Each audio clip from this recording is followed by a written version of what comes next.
एक शांत दोपहर थी। आसमान में बस बादल तैर रहे थे और एक लड़का उड़ रहा था। उसकी आंखों में चमक थी और दिल में कुछ अधूरा।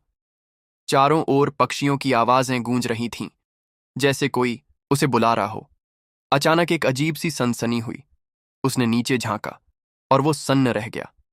नीचे एक लड़की खड़ी थी, अकेली लेकिन बेहद शांत। उसे 1000 लड़कों ने घेर रखा था। उनमें कुछ के हाथों में हथियार थे, कुछ के चेहरे पर हिंसा। लेकिन लड़की डरी नहीं थी, बस चुपचाप आकाश की ओर देख रही थी, उसी लड़के की ओर। लड़का बिजली की तरह नीचे आया। उसके पास एक अनोखी शक्ति थी जो किसी को भी दे सकता था, लेकिन सिर्फ एक बार के लाए। उसने बिना सोचे अपनी सारी सुपर पावर उस लड़की को दे दी।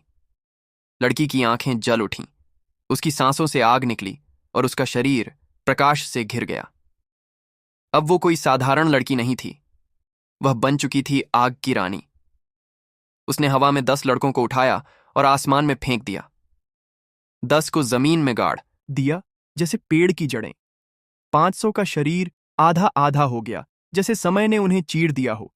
और बाकी के, उनके सिर एक एक कर चटक गए, जैसे कांच टूटता है। 1000 में कोई भी खड़ा नहीं रह पाया। जंगल फिर से शांत हो गया। लड़की धीरे से लड़के की ओर मुड़ी, जो अब शक्तिहीन जमीन पर बैठा था। उसने कहा, तूने मुझमें जो देखा, अब वो पूरी दुनिया देखेगी। और दोनों हवा में उड़ गए, एक अपनी ताकत खोकर, दूसरी अपना साम्राज्य शुरू करके।